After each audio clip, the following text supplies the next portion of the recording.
హామీ మేరకు భారత్ జోడో యాత్ర సందర్భంగా తెలంగాణ రాష్ట్ర పర్యటనలో తెలంగాణలో కాంగ్రెస్ పార్టీ ప్రభుత్వాన్ని ఏర్పాటు చేసిన తర్వాత బలహీన వర్గాలకు సంబంధించిన రిజర్వేషన్లు పెంచడము, తెలంగాణ రాష్ట్రంలో ఉన్న జనాభాను లెక్కించడమే కాకుండా అన్ని కులాల యొక్క వివరాలను సేకరించి బలహీన వర్గాలకు సంబంధించిన రిజర్వేషన్లు పెంచడము, తెలంగాణ రాష్ట్రంలో ఉన్న జనాభాను లెక్కించడమే కాకుండా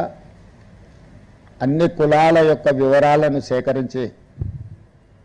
ఆయా సామాజిక వర్గాలకు చేయాల్సిన న్యాయాన్ని చేయడానికి అవసరమైన ప్రణాళికలు సిద్ధం చేస్తామని వారు పాదయాత్ర సందర్భంగా తెలంగాణ ప్రజలకు హామీ ఇవ్వడం జరిగింది. శ్రీ రాహుల్ గాంధీ గారి భారత్ జోడో యాత్ర సందర్భంగా ఇచ్చిన హామీ మేరకు తెలంగాణ రాష్ట్ర ప్రజలు తెలంగాణలో కాంగ్రెస్ ప్రభుత్వాన్ని ఏర్పాటు చేయడం జరిగింది.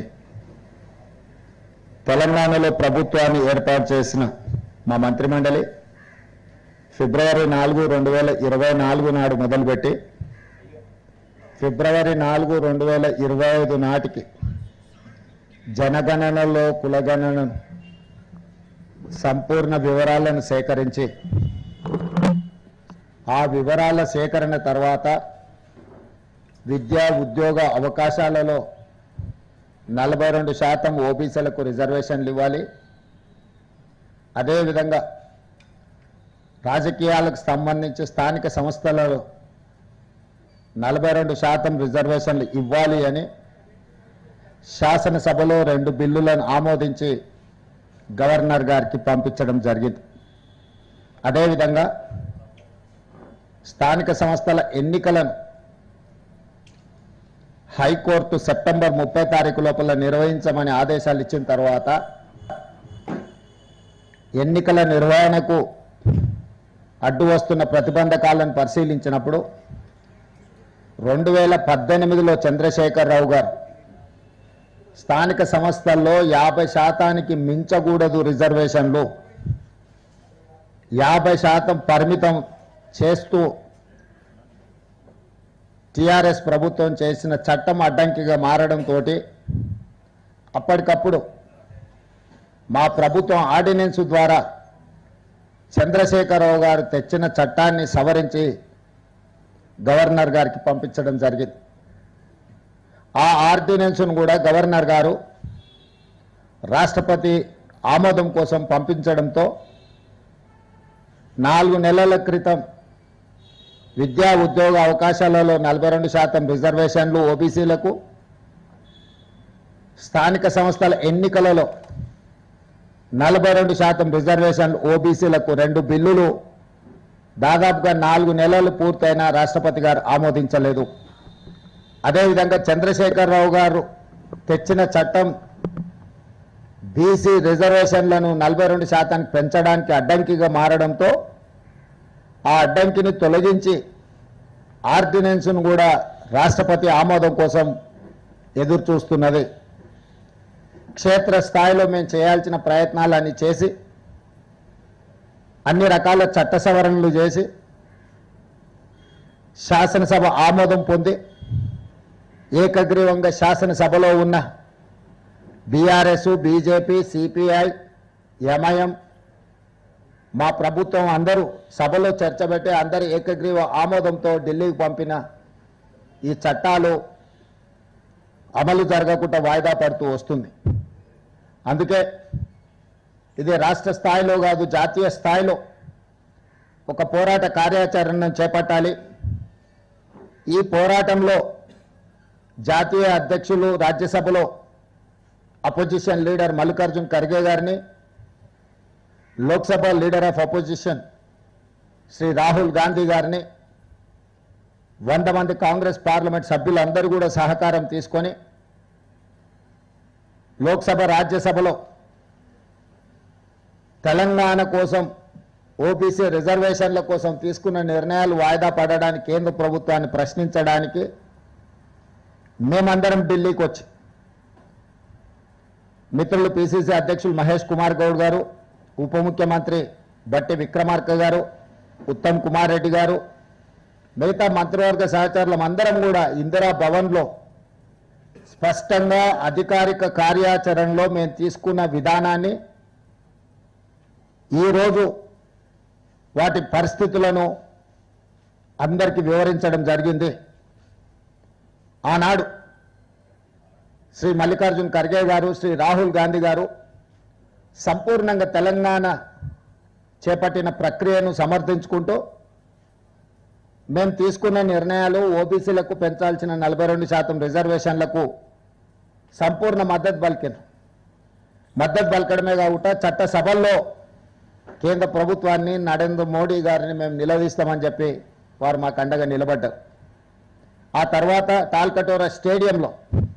దేశం నలుమూలల నుంచి బలహీన వర్గాల ప్రతినిధులను, కాంగ్రెస్ వాదులందరినీ వేలాది మందిని పిలిపించి శ్రీ ఖర్గే గారు, శ్రీ రాహుల్ గాంధీ గారు ఒక అవగాహన సదస్సును నిర్వహించి దేశ స్థాయిలో 2026లో రాబోతున్న జనగణనలో కులగణన చేర్చడమే కాకుండా ఓబీసీ రిజర్వేషన్లను పెంచాల్సిన ఆవశ్యకతను రాహుల్ గాంధీ గారు, ఖర్గే గారు చేపట్టబోయే బాధ్యతలను సవివరంగా వాళ్ళు దేశ నలుమూలల నుంచి వచ్చిన శ్రేణులకు ఉద్దేశించి వారు ప్రసంగించడం జరిగింది. విస్పష్టంగా రాహుల్ గాంధీ గారు, మల్లికార్జున్ ఖర్గే గారు, శ్రీమతి సోనియా గాంధీ గారు పూర్తి స్థాయిలో ఓబీసీలకు అండగా నిలబడి 42% రిజర్వేషన్లను అమలు చేసే వరకు పోరాటం చేస్తామని ఆ సందర్భంగా వారు సందేశాన్ని ఇవ్వడం జరిగింది. ఆయన కేంద్ర ప్రభుత్వంలో కదలిక రాలేదు. అప్పుడు తెలంగాణ రాష్ట్ర ప్రభుత్వం, కాంగ్రెస్ పార్టీ నిర్ణయించుకున్నది, మేము గల్లీలో ఉండి మాట్లాడితే కుదరదు, ఢిల్లీలోనే మోడీ గారి మీద నిరసన కార్యక్రమాన్ని చేపట్టాలి అని తెలంగాణ రాష్ట్ర మంత్రివర్గము, పార్లమెంట్ సభ్యులు, శాసనమండలి సభ్యులు, శాసనసభ్యులు, వివిధ హోదాలలో ఉన్న కాంగ్రెస్ పార్టీ నాయకులు, నలుమూలల తెలంగాణ నుంచి బలహీన వర్గాల మద్దతుదారులు, కులానికి మతానికి అతీతంగా వేలాది మంది తరలి వచ్చి నిన్న జంతర్ మంతర్లో ఉదయం నుంచి సాయంత్రం వరకు నిరసన కార్యక్రమంలో పాల్గొనడమే కాకుండా ఇండియా కూటమికి సంబంధించిన దాదాపుగా 100 మంది పార్లమెంట్ సభ్యులు, వివిధ రాజకీయ పక్షాలు, సమాజ్వాదీ పార్టీ, ఎన్సీపీ,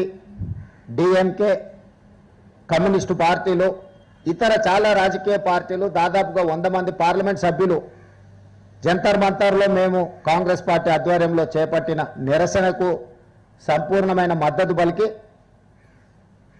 ఎక్కడైనా ఎప్పుడైనా ఈ రిజర్వేషన్లు పెంచడానికి అవసరమైన పోరాట కార్యాచరణలో వాళ్ళ సంపూర్ణమైన మద్దతు ఉంటుందని చెప్పి నిన్న వారు అక్కడికి వచ్చి ప్రసంగించడం జరిగింది. దాదాపుగా 10 రోజుల ముందు నుంచే రాష్ట్రపతి గారిని కలిసి రాష్ట్రపతి గారి దగ్గర విద్యా ఉద్యోగ అవకాశాలలో 42% రిజర్వేషన్ల బిల్లు, స్థానిక సంస్థలలో 42% రిజర్వేషన్లు ఓబీసీలకు ఇవ్వాల్సిన 2 బిల్లులు, చంద్రశేఖరరావు గారు తీసుకొచ్చి గుదిబండగా మారిన 50% పరిమితితో కూడుకున్న ఆర్డినెన్స్ను